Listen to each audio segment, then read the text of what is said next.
Okay, Assalamualaikum. Nama saya Riul Firdaus dan saya dari Kepulauan Dendang Mutiara sebagai Au-Au. Muzik sebenarnya tak terlintas pun nak main muzik dulu sejak saya main di Kibarat. Boleh dikatakan di Kibarat tu adalah aktiviti layan abang saya lah. Jadi sebagai budak kecil, kita ikut je lah apa aktiviti ni kan. Aktiviti orang sebagai abang sulung yang mengajak, kita ikut je lah. Sebagai budak kecil tu, mana-mana yang orang tua kalau ajak, kita sukalah kan. Salah tu nak pergi jam kan, pergi jam, tapi kena trik tak pergi jam, dia pergi jam band lah. Tapi di Kibarat tak, di Kibarat dia tak ada trik macam ajak di Kibarat tapi tak pergi di Kibarat. Tak ada. Di Kibarat tu dia ni, di Kibarat tu memang sungguh-sungguh pasal mungkin tak ada orang yang nak. Jadi di Kibarat tu dia naturally dia join, tapi dia bukan benda yang asas daripada muzik. Pasal di Kibarat tu dah jadi darah daging, pasal dia dah aktiviti daripada kecil. Macam pergi sekolah gitu. Pergi sekolah, kena paksa pergi sekolah kan.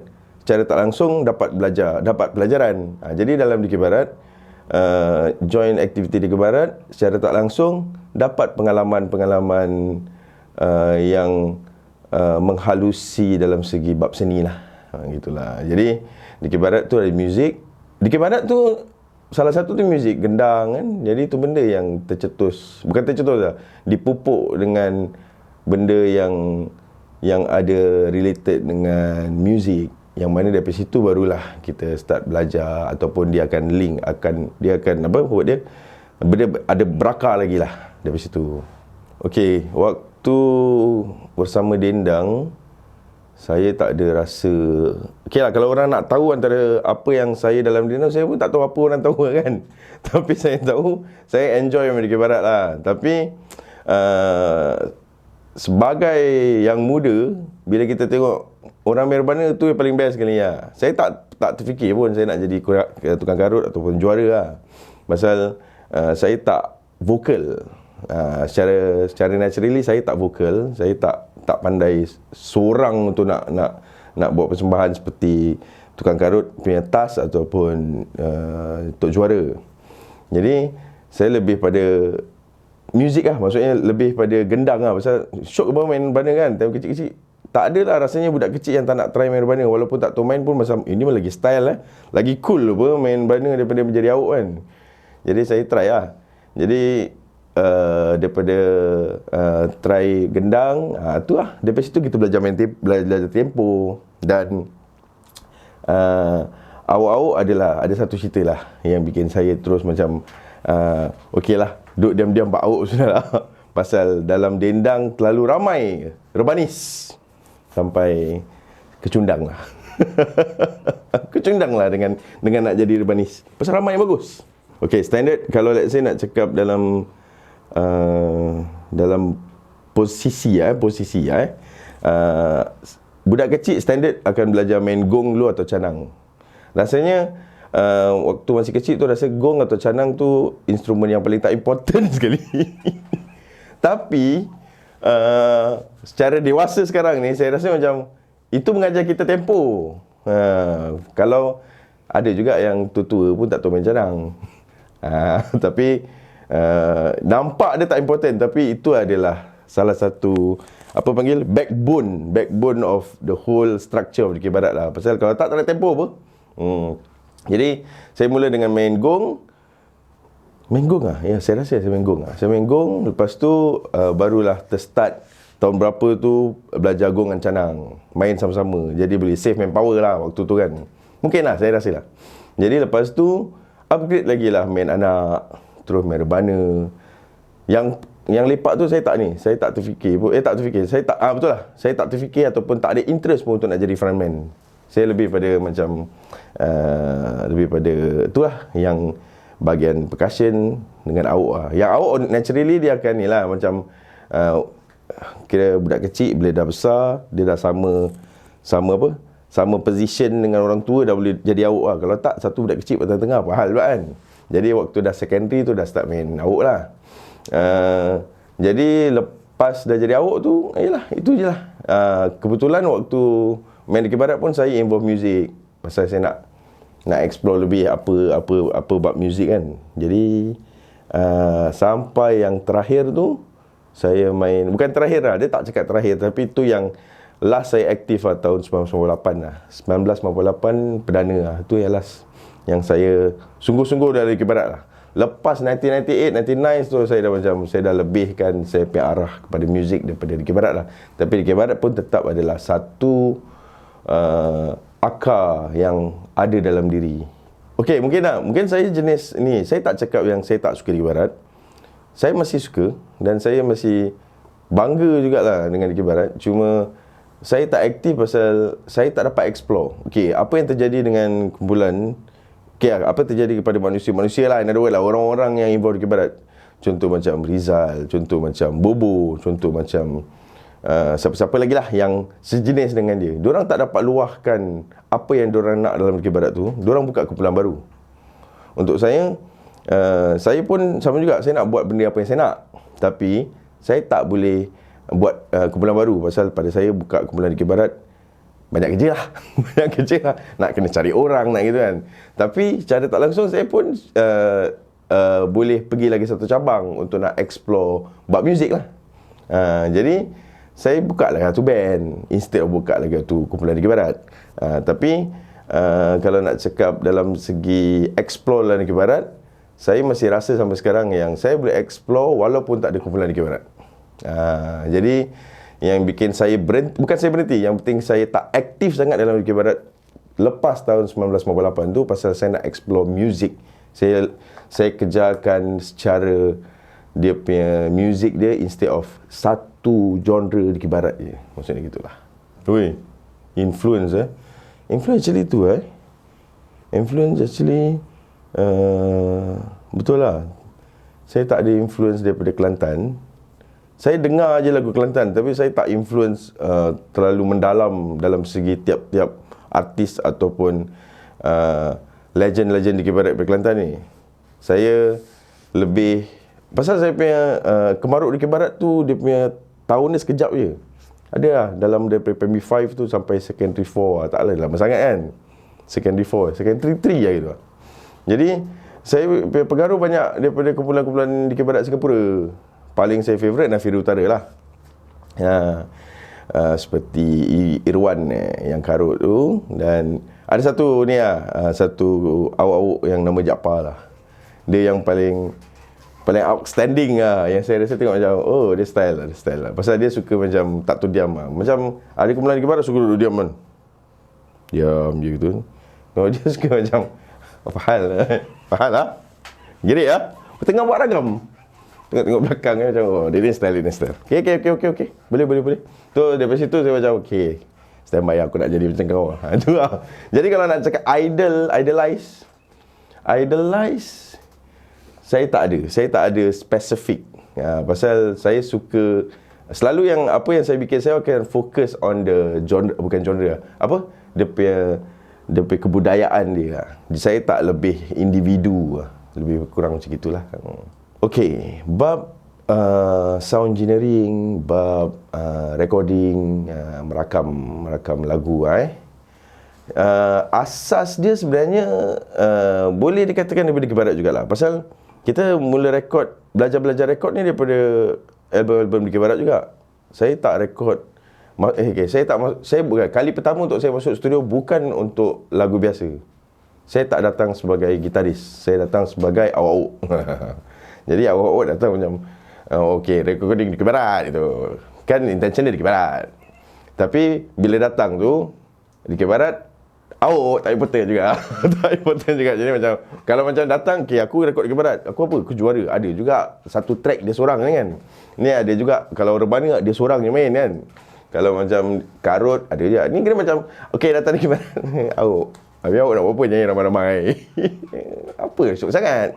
Jadi pada saya macam alright. Tapi bukan cakap syok tak syok lah. Dia lebih pada macam tu jugalah. Bila sampai part studio tu, saya macam ini rupanya studio. Ini rupanya cara macam nak rekod. Jadi gara-gara rekod album Dikir Barat, dapat kenal studio. Jadi dari situ baru boleh dapat tangkap macam recording macam gini, record di kamerat macam gini. Okey. Dengan di kamerat, saya jumpa studio. Saya tak datang sebagai musician yang konon-konon dah tahu rekod, datang masuk studio, masuk untuk muzik, bukan. Saya datang sebagai budak di kamerat, awak-awak tak important. Itu akhirnya sama lah lebih kurang. Jadi dari situlah berkembang lagi lah. Masuk lagi lain projek. Macam contoh ada satu rekod untuk kumpulan Dendang PCD. Tu saya main anak. Yang mana pun saya belajar juga, yang mana anak tu adalah tempo tang tong dia macam ini buat apa. Sebenarnya saya waktu tu pun saya tak tahu apa yang diorang apa yang saya buat. Pasal diorang suruh main anak, saya main. Jadi apa pasal gitu. Jadi macam okey, habis masuk satu-satu tu macam okey. Jadi tengok sound engineer tu macam ni kan. Sound engineer macam busy sangat ni, apa yang kau fikir ni kan. Susah ya recording. Tapi time tu saya tak rasa macam apa sibuk sangat rekod sampai nak kecoh-kecoh ni kan. Saya tak rasa gitu. Saya rasa macam saya sebagai budak yang macam saya sebagai budak yang tak ada ilmu dan curious, macam nak tahu jual pasal. Jadi bila dia orang tengok sibuk tu, boleh bayangkan pakcik-pakcik lah. Sekarang pakcik lah Time tu saya panggil abang-abang lah Abang-abang tu macam gini dia berat muka macam gini cara recording. Muka serius satu-satu berarti recording ni serius lah. Sekarang dah tahu macam actually benda tu senang jelah kan. Cuma daripada proses buat album di Kebarat Dendang tu, dia jadi macam saya berminat untuk nak ambil tahu secara mendalam lagi. Gitulah. Musika studio terus pergi mix waktu tu dia pun masih belen-belen juga ataupun apa?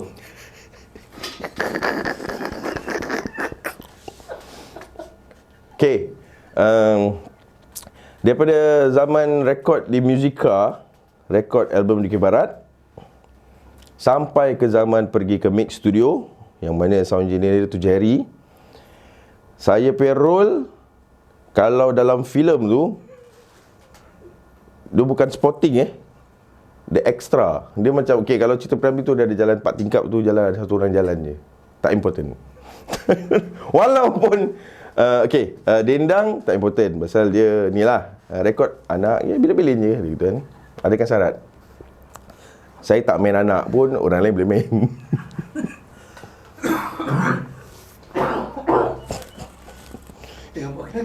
Habis macam mana nak cerita? Okay, jadi daripada transition daripada waktu Dendang punya album tu, Tang Tong, role tu dengan 2D, pada saya lah personally, duduk tak ada beza lah. Role saya tetap tak important. Okay, mungkin bagi percussionist yang bagus, dia akan kasihkan bunyi yang sedap. Tapi untuk saya, waktu saya main anak tu, ramai juga yang main anak, bunyi dia tang-tong juga, tak ada beza. Pergilah ke studio Jerry, mix studio waktu saya tengah rekod okay, word dia macam ni saya tengah rekod album 2D. Tapi sebenarnya bukan saya pun rekod.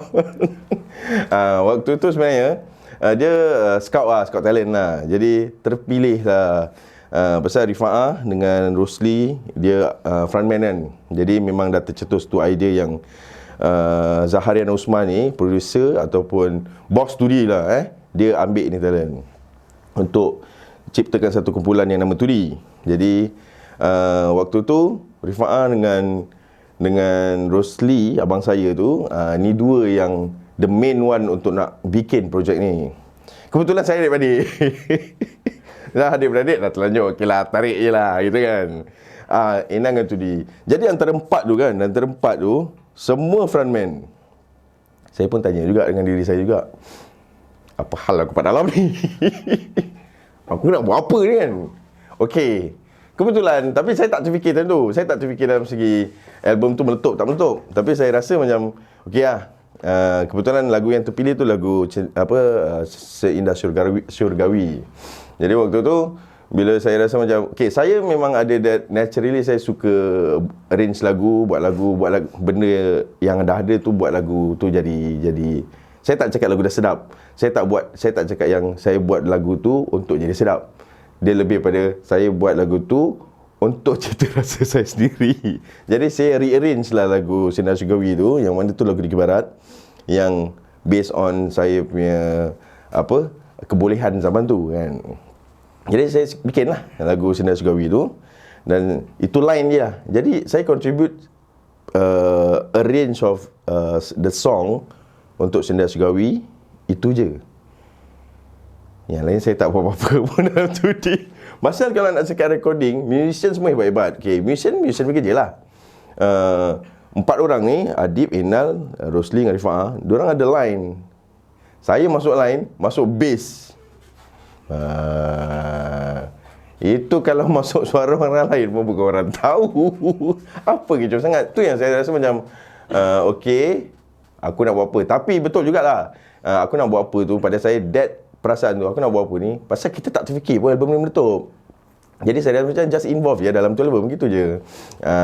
Dan apa nama dia, dalam pembikinan album tu pun sebenarnya saya pun tak ada contribute banyak. Cuma pada saya banyak belajar dalam segi studio works lah. Okay, recording macam gini. Apa maksud track by track. Dan waktu tu tengah record masih pakai Edet. Recording gitu, recording gini. Jadi lebih pada banyak belajar daripada kasih bakat yang ada. Sedangkan waktu tu pun actually tak ada bakat, tak ada banyak sangat pun. Biasa-biasa je.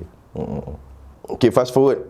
Waktu projek saya bikin dengan Esplanade, Rifa'ah sebagai producer, saya sebagai assistant producer cum music director. Itu satu projek yang naturally dia jadilah. Pasal seperti apa yang terjadi, Rifa'ah banyak buat event. Jadi waktu dia buat event tu, dia ada satu proposal yang lepas Esplanade kasih bajet untuk bikin show ni lah. Jadi dia memang propose dalam segi bab Dikir Barat punya konten lah. Jadi sebenarnya saya tak ambitious dalam segi nak buat yang gah ataupun macam mana. Tapi kita memang bertahun selalu waktu bersama dengan Rifa'ah, memang kita suka explore benda lah. Kita suka explore. Dan Malam Ilham Dikir tu, waktu kita bikin, yang mana saya sebagai music director, saya buat lagu-lagu dia dan saya arrange lagu Dikir Barat yang tak pernah ada dalam mainstream, saya buat balik dengan cara world music lah, boleh dikatakan tu world music lah. Itu benda sebenarnya dia lebih pada naluri, based on apa yang kita minat, apa yang kita dengar, tercetuslah idea untuk keluarkan konsep lagu-lagu Dikir Barat into world music. Pasal saya tak tahulah whether kita nak declare yang kita the first one, sebagai 2D lah. Kita the first one yang buatkan lagu Dikir Barat ke mainstream. Saya tak berani declare pasal saya tak tahu sangat. Tapi 2D salah satu album yang meletup setelah yang lagu Dikir Barat dikomersialkan. Jadi itu kita dah go through that period yang mana pada saya macam saya tak akan buat lagi lah. Pada saya macam nak buat lagu yang Dikir Barat dikomersialkan, buat apa lagi? Kita dah pernah try apa? Apa kata kita dah? Itu yang waktu saya discuss dengan Rifa'ah tu, macam apa kata kita try something else? Apa kata kita try music yang lagi ni konsert. Konsert Malam Ilham Dikir ni dan konsert kan lagi bagus kalau kita masukkan the world music. Apa kata kita try? Jadi saya try lah. Saya try bikin. Waktu saya bikin tu, Rifa'ah approve sebagai producer. Dan Rifa'ah pun dah approach dengan Esplanade. Dan macam mana dia punya discussion antara Esplanade dengan Rifa'ah tu, saya kurang pasti. Tapi untuk saya part, saya jadi macam saya gairah. Orang gini macam buat macam ni confirm jadi that kind of thing lah. So lepas dah sampai the period yang mana nak dekat dengan show, kita dah distribute all the song to the musician. Pasal musician boleh hebat juga. Ya, Eddie Cradle, Abang Misran, Mawan, all season player jugalah. Yang mana saya perasan waktu kita kasih lagu, diorang pun dengar, "Oi, macam mana aku nak main ni?" Pasal saya involved dalam music pun alhamdulillah bertahun juga. Jadi saya kenal lah musician yang ada, yang season player pun quite kenal juga. Dan saya pun involved di Dikir Barat. Jadi saya ada dua alam tu, antara muzik dengan Dikir Barat. Jadi waktu saya jumpa budak Dikir Barat, saya boleh blend in dengan apa yang dorang ada, dan saya boleh blend in dengan musician yang apa yang dorang mampu bikin dalam Singapura ni. Jadi saya blendkan ni dua-dua, dan saya suruhlah musician untuk ikut apa yang lagu saya dah arrange. Yang mana musician yang tak ada background Dikir Barat dengan cuak, pasal dia punya structure lain. Dia punya structure tak macam lagu, ada chorus, ada verse, balik chorus, biar tak berkedung macam gitu. Dia yang kita bikin ni lagu by lagu, satu kali jalan. Tu yang diorang lost sikit macam nak main. Tapi tak apa, pada saya macam apa nama dia, bab tu lah kita datang discuss untuk dapatkan persembahan yang terbaik lah. Yang mana pada saya benda tu ada salah satu impact, dan itulah satu projek yang boleh dikatakan saya suka. Album Dikir Barat mungkin boleh difikirkan untuk macam mana nak bikin. Cuma saya rasa kita nak kena, saya sendirilah, pasal kalau nak cakap individual sebagai saya yang tukang produce, saya nak kena cari kumpulan yang betul-betul boleh sekepala lah. Pasal bagi siapa-siapa yang nak rekod dengan saya untuk album Dikir Barat, rasanya kita nak kena buat benda yang membanggakan Singapura lah. Dan bikinkan satu trademark yang kalau lain negeri dengar pun, itu melambangkan kita. Itu je yang kita nak kena discuss. Tapi insyaAllah lah, kalau let's say betul-betul kalau projek buat album Dikir Barat tu best, boleh. InsyaAllah boleh difikirkan. Cuma nak kena cari kaki-kaki yang selari, otak yang selari lah. InsyaAllah. Setelah saya dah involve dalam Dikir Barat sejak daripada kecil, yang mana sekarang pun saya tak aktif sangat, tapi saya boleh nampak lah apa yang berlaku dalam Dikir Barat Singapura sekarang kan. Tapi yang saya rasa paling best sekali budak-budak Dikir Barat ni memang banyak bakat. Jadi jangan terpedaya dengan pengaruh Barat terlalu banyak. Sebab pengaruh Barat tu perlu, pasal kita tak nak ketinggalan zaman. Tapi pengaruh Melayu tu nak kena pupuk dalam hati lah. Jadi bolehlah benda tu jadi melambangkan orang Melayu, daripada keluar je Dikir Barat. Maaf cakap lah, ini personal. Untuk saya, budak Dikir Barat banyak musician, banyak yang berbakat penyanyi, banyak yang involve dalam segi drama. Semua banyak yang berbakat gila ni. Tapi bila kita dah keluar daripada arena Dikir Barat, bila masuk balik, jangan involvekan apa yang part luar yang korang tahu nak masukkan dalam. Ibaratkan Dikir Barat nak jadikan 3-4 tu, pada saya macam mengakal lah. Tak perlu nak kreatif sangat. Dikir Barat ada limit dia, yang mana asas Dikir Barat tu nak kena jaga. Nak explore benda-benda yang bukan salah, nak explore benda yang lagi weird untuk Dikir Barat. Kalau rasanya Dikir Barat dah melebihi dia punya limit, buatlah tu idea tempat lain, bukan Dikir Barat. Jadi teruskan keluarkan idea-idea yang baru dalam Dikir Barat, asalkan jangan melalut lah.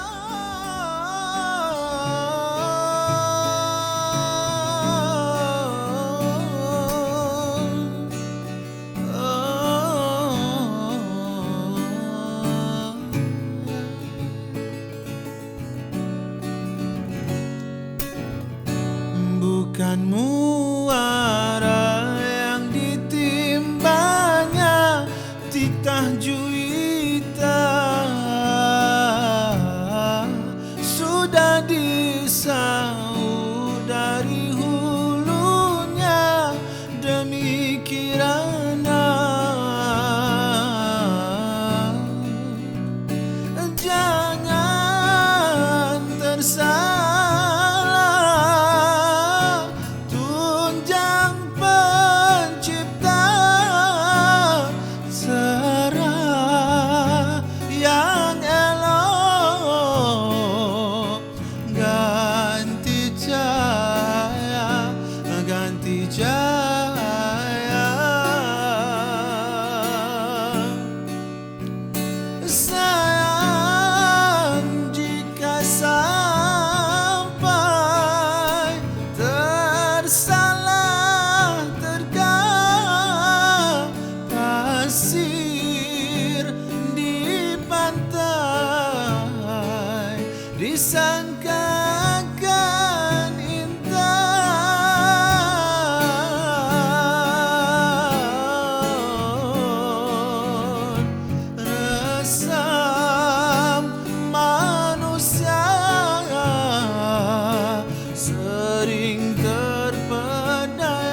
titah juita